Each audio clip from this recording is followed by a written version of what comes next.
Simplest Chithyola comes on TV and says, Ndi malima, ndipo 100 hectares. Amakamba mituma tu, meja ndi chuma. When you look at the place mama tu onesaicha, pali people building major, pali pa jameji 10 years old. Pamene pa chapo. When you analyze, pali people you 10 years old, 1 year old, 2 years old, 3 years old. The period you are the Minister of Finance. Chithyola amaendera Toyota Corolla Pompano. Before he was a minister, before Chithyola, Simplex Chithyola amaendera Toyota Corolla. Oh, how did he become a billionaire, a multi-billionaire? By interview, if we were serious, amaenda umangidwa amaenda umangidwa. Mina angodikira parliament kuti because umboni is on TV and you can analyze if you are a prosecutor, a serious prosecutor, an investigator, you can analyze good money. So he has wealth that he can't explain.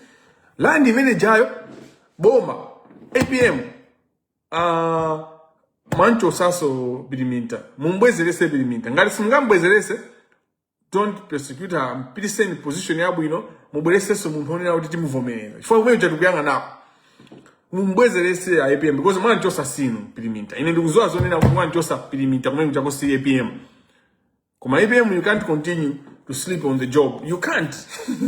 You can't. And you are sleeping on the job, Mr. President. You are sleeping on the job. And you can't continue because of Section 12, because this power is our power. The power that you have is our power. So this is Zoma Mubanga is who Kanya, trust yet Pangono Bangon, trust yet Jayango Field, ya Foga. Kuyambano chinambala and you not handle it. Ajina Justin Saida Jasudanga Bangina Jose. Those people will never appoint. They don't have any power. They don't have any power from the Malamians. What I'm driving at in Zonena Kuti, I fear. I'm going to go to Chithyola with Jandamas Maze Jazo, building major island bus. Tingo Island Dilado, Tizidi Majimanga, Chimanga Mejo, Tizidi Sam, and Top Prison. Why do we every year want Admark Gura Jaguja? Why don't Admark Kuzera Mujani green build? Why don't you make because we spend money on green build, we spend money on Madef, if you manage Yuba Matenga 40 billion, 40 million, we spend money on fertilizer ARP. Tima kufeli mabanga spend ndama pazi into zomwezo but it's also sizima oneka kuti ndama zopita kuti it goes back to the pockets of the politicians. Now kani mendi makamba ndikubwerera so let me bring you back issue ndione na kunena kuti mabanki athu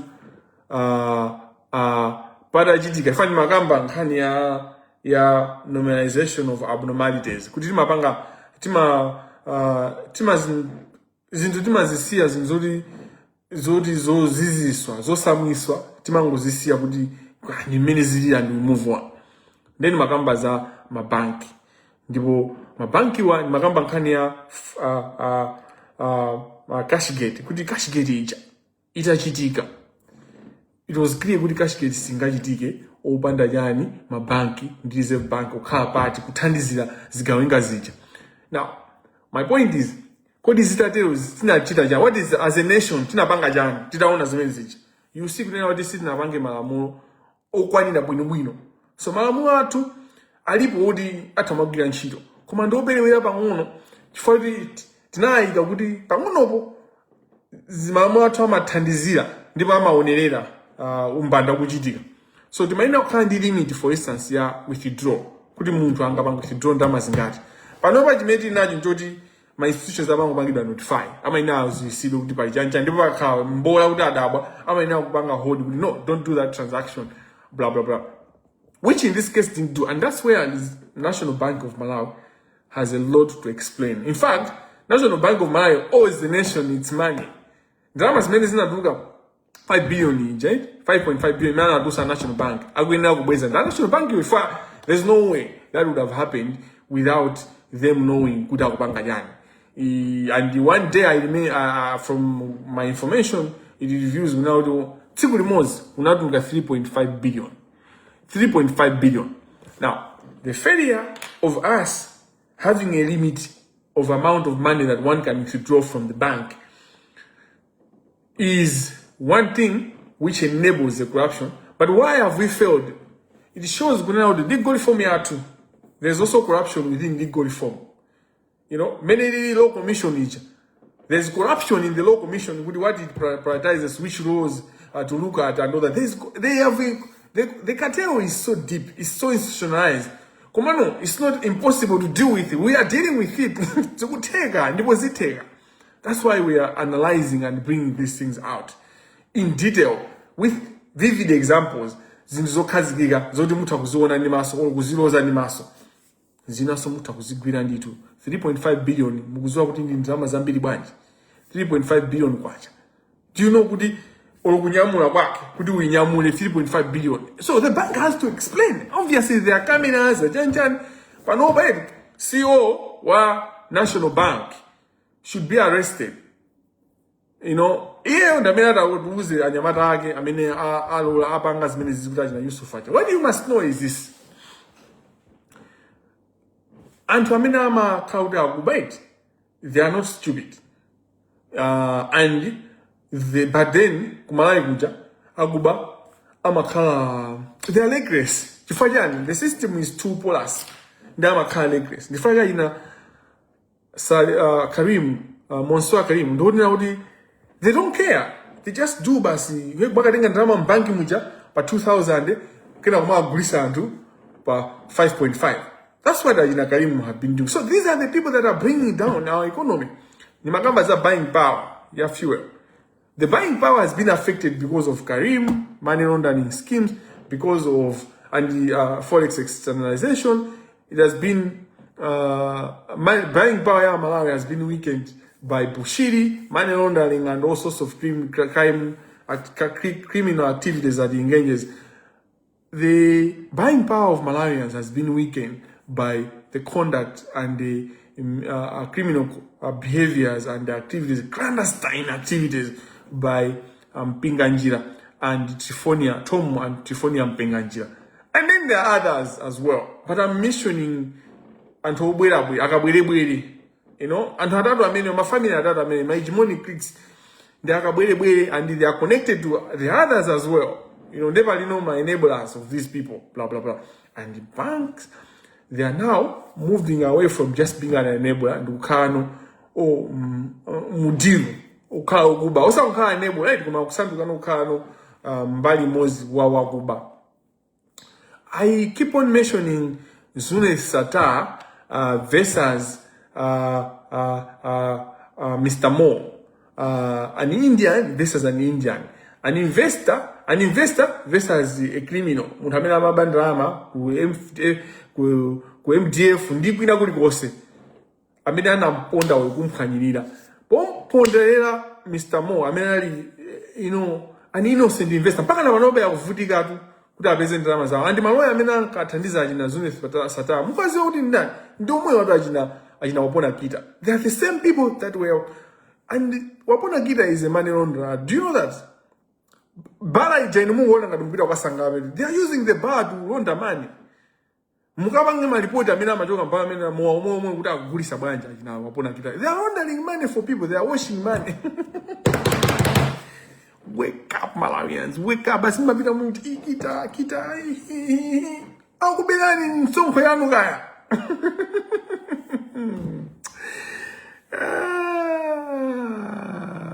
Zinthu zimene zizi zikuyenera kulandidwa ndipo zalandidwa. It's just a matter of way. The good thing is amazika pa Facebook ndipo my pictures now zimapangidwa ndipo ndapangapo comment kale kuti these things will be taken away because they belong to Malawians. Ndi akubweresa umphawi not only for this generation but for generations to come. That's how evil ajina wapona kita ajina gift katundu are, and all that are associated with Kita and company. And that's why the other thing that you must know, the beneficiaries of corruption should never left, you know, just for because the mutamena kugira chito wapona Kita, Kita and company. Sangani ne kuti inemo ndi green kuti sindimaona kuti it's too obvious. If you lay people and hold this anapange polo amaona kuti kuti designer bwanje khani nangu tan nangu yenda kanji khani jakuzapezeka kuti yathera hapo. Ajina Mo, Mr. Mo suffered injustice, lost billions of money in Malawi Kwacha under the gun by Mr. Zunez Sata, because what? He controlled the system. Like he was able to call the police, he was able to determine how immigration, anabanga bribe wa police, mkulu wa police, mukuziwa ina, anabanga bribe, mkulu wa immigration, banga bribe, everyone being bribed. Mabanki are part of the people that are bribed. See, this bank in the corruption, a crime scene. Now, National Bank is under a crime scene. So the CEO of National Bank, I repeat, the CEO of National Bank has to be arrested so that the person Yamada Amadusa 5.5 billion. And the West still, they were releasing the 3.5 billion while we are already discussing the issues already in the public eye. Hotel in so they were knowledgeable participants. Sindi kufuna kuti ndiyambe kubanga prosecute case pa Facebook because I don't need to go that deep, but ndingofuna kutamba sonena kuti apapa palibe kutithawa, palibe kutipusisa Malawi, nkhani ndiya straightforward, nkhani ndioneka bwinobwino nemuone no chitsiru umene amatitenga amwenye amene wawo. Baba Mulondera ndazinzake, they didn't call Yusuf. Do you see why they didn't call Yusuf? Mabilioni amene amakatusa wawo muona ngati amapita kutiko. Mabilioni amene awa amakatusa maona amakadyesera anthu kaya. Why did they have to take 5.5 billion cash? Mukuona ngati cash imapita kutiko. Imapita kwa ina Baba Mulondera kaya. Imapita kwa ina Noel Olibiba kaya. And I'm mentioning our leaders as bad resources really, because this is nothing to do with MCP, Kabina DB. This is about Malawi. And these people know. So SCB banoma, igwena somunena kuti mene zalipota azibangira anthuwa. Osamwitana Zamba, osamwitana Yusuf, munango, nkani mupanga bwanji close inquiry. Osamwitana Yusuf, for God's sake, how? Olokunena kuti ndina anthu opanda nzeruko. Sizingathekeka zimene mwapangazo. So now we have a reason why simuna itane anthu amenewa ndifake mumangolimbikira Chambers this, Chambers that, because you wanted to make Chambers the sacrificial lamb. But it's clear what you're doing. Zimene mukubanga. Ndesi tikusiyani achina Baba Mulondera ndazinzana. Na uchitiru umene amatitenga amwenyewa mpaka na kulimba mtima kumapita ku court. Ndikupita ku court kuja. So zimene zichazo those are calculated. That's how they do. And amapita kwe kujawo kuna kaudi Manda. Ken Manda was still commercial court. Anakapita kwa Ken Manda. Ndipo anakachosa jani injunction yose freezing order jana kaichosa freezing order anakaichosa kuichi restriction order kuitairawo ukaiponya toilet ndugeje mula bufu bwezi achina Yusufu mafuna kuti akangotenga injunction ija achose ku drama zose zimene zilipo mu account azituse amatulusa Malawi muno tuli Mozambique tikuziwa mande anthu ake ndo moyo amwenya amene ali down mu amabwesa reporting ngati akuyenda ndi ndalama zoti agwisa ku shop. Ndithu ndi ndalama zama misonkho yanu akuberani. Ndi ndalama zama civil servants za pension fund. Amwenya akutuluka nazo makangana ngati agulisa siku limene akuchapa ndalama za agalo amenewa. Asatana asakwi agukunyinda. Amwenye okuba. Amwenye onunkha. Ndo onunkha chifukwa cha khalidwe lacho onunkha chindikhalidwe lawo. Ndipo limanunkha likhalidwe lonunkha lomango abera Malawi. And Malawi ndinopusa chifukwa you are allowing this. Mukuchita kuziona zinthu zikuchitika. And who are the neighbors? My executives akubank. They are Malawians and they know what's going on. All they want is to buy a 4x4. All they want is to buy a Rapture, 2025, 2026. And that's all. Stupid people. They have a wife or they have a husband, they have kids, they have family. They don't care about that. They are thinking about a piteko holiday ya kunyanja. That's all they are thinking. That's how much people can So say our country. And famine our Yusufu investment. Ndikupita ndi GK Associates. Gabriel wa GK Associates. Ndio pano maina kumanga Gabriel because Gabriel walandira drama kuchoka ku Amaryllis Hotel. Zosa zilika kuti drama izizi mukuti chani. Because asatinamizi za legal service. Kodi inu mukunena kuti chani. Ndiye akupita kwa even how the case was started. Kukayamba ku civil. Case yonena kuti malamulo ali clear. So the lawyer either should be called to disciplinary for incompetence or for corruption. But the Malawi Law Society will be quiet. Because why? Even the Malawi Law Society, the Malawi Lawless Society, is part of the system. Imabanga shield corruption, and it bites those that really want to fight corruption like me. They'll be quick to look at Kamangira kuda kuyenga on Facebook. Bullshit. Ndalama zurusi na 5.5 billion kubanki. Let me tell you one secret.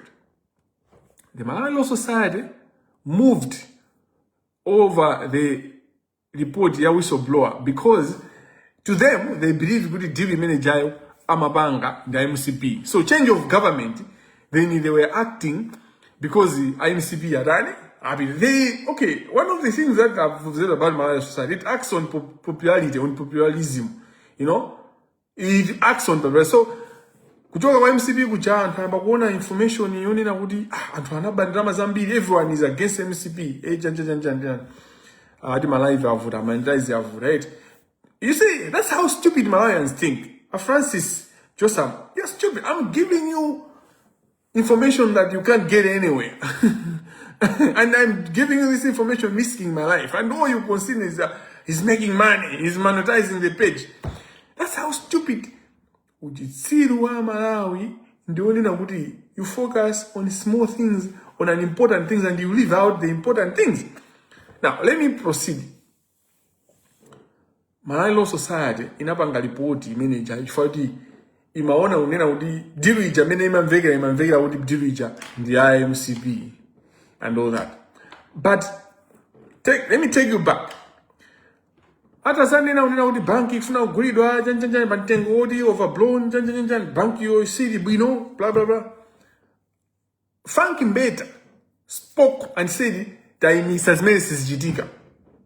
The Attorney General said this as many how many another son of West Mutiu. As I was good Gulijan Gugu. Commander going to give them bed and many another in Guru, Ndikuululanso my glass, India in a Gangad, and we Hanja Witamangisa. For Collins was part of MCP through my business, Ogurisa Mafuta, Ogura Mafuta, and Zamba. Collins Zamba has been like this. And if they would come out Zamba in South Africa, how is Zamba in South Africa? For God's sake, what is Zamba doing?